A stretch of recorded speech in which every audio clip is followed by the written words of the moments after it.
This is the wood workshop, where things normally start on this nichrome thermocol cutting thing where you make prototypes, something which look like these with putty cover. This doesn't even look like thermocol, does it?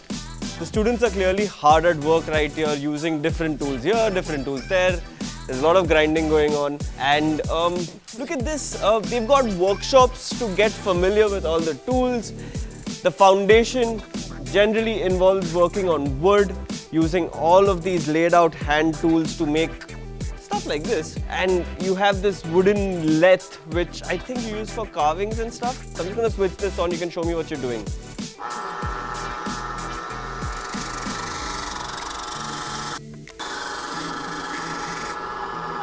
I'm going to shut that right now, but that's how you get shapes on wood and things like that.